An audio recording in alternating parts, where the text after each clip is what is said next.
बोलो गुरुदेव भगवान की जय। प्यारे कृष्ण कन्हैया लाल की जय। पाताल खंड पद्म पुराण। श्री कृष्ण भगवान का ध्यान। ऋषि बोले, महाप्राज्ञ सूत जी, आपका हृदय अत्यंत करुणापूर्ण है। आपने कृपा करके ही पापनाशक वैशाख महात्म्य का वर्णन किया है। अब इस समय हम भक्तगणों के प्रिय परमात्मा श्री कृष्ण का ध्यान सुनना चाहते हैं, जो भवसागर से तारने वाला है। सूत जी ने कहा, मुनियों, वृंदावन में विचरने वाले जगदात्मा श्री कृष्ण के जो गौओं, ग्वालों और गोपियों के प्राण हैं, ध्यान का वर्णन आप सब लोग सुने। द्विजवरों, एक समय महर्षि गौतम ने देवर्षि नारद जी से यही बात पूछी थी। नारद जी ने उनसे जिस पापनाशक ध्यान का वर्णन किया था, वही मैं आप लोगों को बताता हूँ। नारद जी कहते हैं, ध्यान करने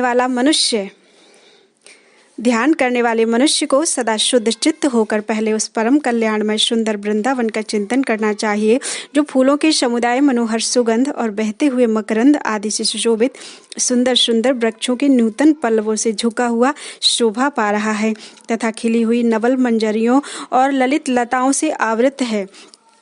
उस वन के भीतर भी एक कल्प वृक्ष का चिंतन करें, जो बहुत ही मोटा और ऊंचा है, जिसके नए नए पल्लव मूंगे के समान लाल हैं, पत्ते मरकत मणि के सदृश नीले हैं, कलिकाएं मोती के प्रभा पुंज की भांति शोभा पा रही हैं और नाना प्रकार के फल पद्मराग मणि के समान जान पड़ते हैं। समस्त ऋतुएं सदा ही उस वृक्ष की सेवा में रहती हैं तथा वह संपूर्ण कामनाओं को पूर्ण करने वाला है।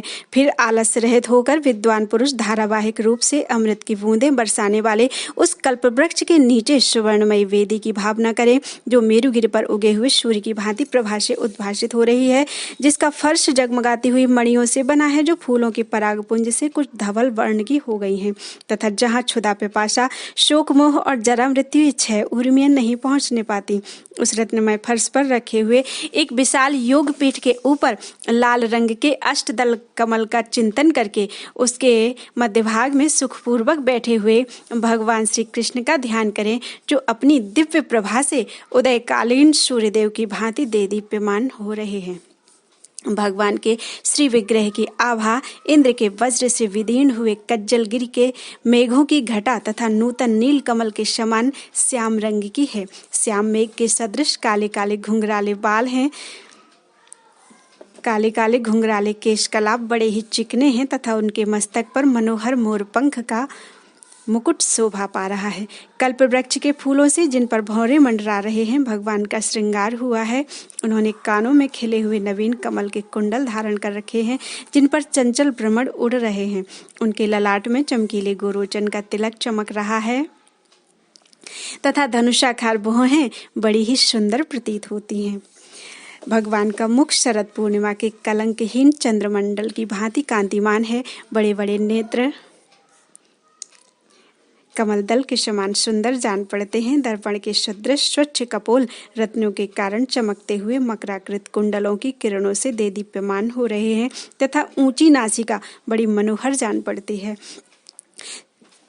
सिंदूर के समान परम सुंदर लाल लाल होठ हैं। चंद्रमा, कुंद और मंदार पुष्प की सी मंद मुस्कान की छटा से सामने की दिशा प्रकाशित हो रही है तथा वन के कोमल पल्लवों और फूलों के समूह द्वारा बनाए हुए हार से शंख सदृश मनोहर ग्रीवा बड़ी ही सुंदर जान पड़ती है।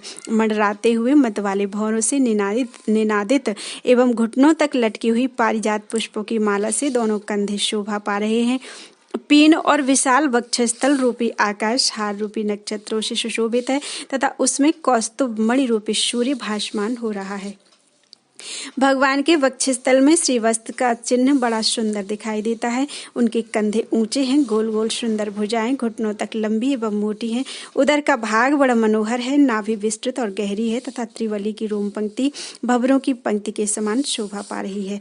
नाना प्रकार की मणियों के बने हुए भुजबंद, कड़े, अंगूठियां, हार, करधनी, नूपुर और पेटी आदि आभूषण भगवान के श्री विग्रह पर शोभा पा रहे हैं। उनके समस्त अंग दिव्य अंगरागों से अनुरंजित हैं तथा कटिभाग कुछ हल्के रंग के पीतांबर से ढका हुआ है। दोनों जांघें और घुटने सुंदर हैं। पिंडलियों का भाग गोलाकार एवं मनोहर है। पादाग्र भाग परम कांतिमान तथा ऊंचा है और अपनी शोभा से कछुए के पृष्ठभाग की कांति को मलिन कर रहा है तथा दोनों चरण कमल माणिक्य तथा दर्पण के समान स्वच्छ नख पंक्तियों से सुशोभित लाल लाल अंगुली दलों के कारण बड़े सुंदर जान पड़ते हैं।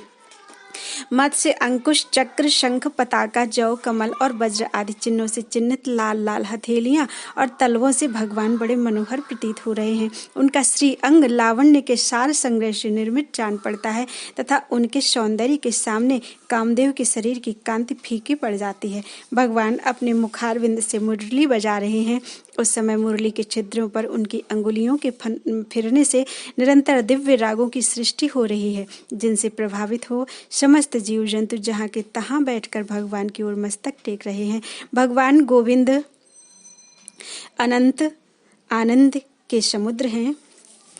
थनों के भार से लड़खड़ाती हुई मंद मंद गति से चलने वाली गौएं दांतों के अग्रभाग में चबाने से बचे हुए तिनकों के अंकुर लिए पूंछ लटकाए भगवान के मुख कमल में आंखें गड़ाए उन्हें चारों ओर से घेर कर खड़ी हुई हैं।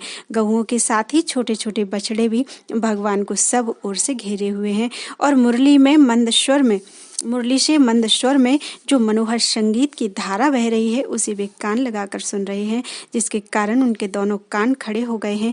गौओं के टपकते हुए थानों के आभूषण रूप दूध से भरे हुए उनके मुख स्थिर हैं, जिनसे फेन युक्त दूध बह रहा है। इससे वे बछड़े बड़े मनोहर प्रतीत होते हैं।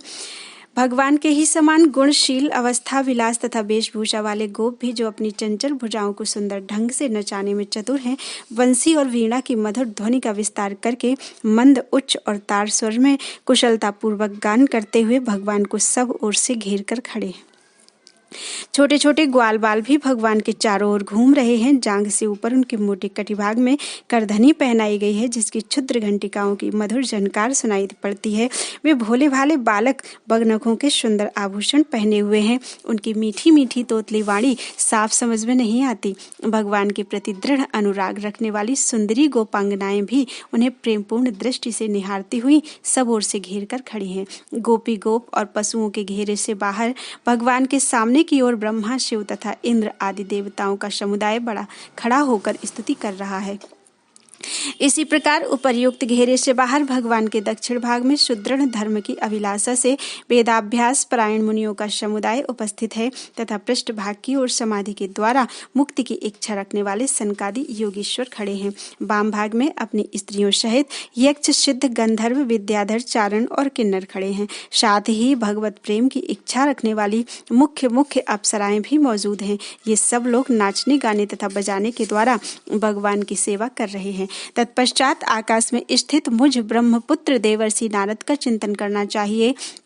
नारद जी के शरीर का वर्ण शंख, चंद्रमा तथा कुंद के समान गौर है। वे संपूर्ण आगमों के ज्ञाता हैं। उनकी जटाएं बिजली की पंक्तियों के समान पीली और चमकीली हैं। वे भगवान के चरण कमलों की निर्मल भक्ति के इच्छुक हैं तथा अन्य सब ओर की आसक्तियों का सर्वथा परित्याग कर चुके हैं और संगीत संबंधी नाना प्रकार की श्रुतियों से युक्त 7 स्वरों और त्रिविध ग्रामों की मनोहर मूर्छनाओं को अभिव्यंजित करके अत्यंत भक्ति के साथ भगवान को प्रसन्न कर रहे हैं। इस प्रकार प्रखर एवं निर्मल बुद्धि वाला पुरुष अपने आत्मस्वरूप भगवान नंद नंदन का ध्यान करके मानसिक अर्घ्य और आदि उत्तम उपहारों से अपने शरीर के भीतर ही भक्ति पूर्वक उनका पूजन करे तथा बाह्य उपचारों से भी उनकी आराधना करे। ब्राह्मणों, आप लोगों की जैसी अभिलाषा थी उसके अनुसार भगवान का यह संपूर्ण ध्यान मैंने बता दिया। सूत जी कहते हैं, महर्षिगण, जो इस कथा को सुनाता है वह भगवान के समान हो जाता है। विप्रो, यह गुह से भी गुह प्रसंग कल्याणमय ज्ञान प्रदान करने वाला है। जो इसे पढ़ता है अथवा सुनता है वह परम पद को प्राप्त होता है। पाताल खंड समाप्त, यानी पाताल खंड आज पूरा हो गया। बोलो वृंदावन बिहारी लाल की जय।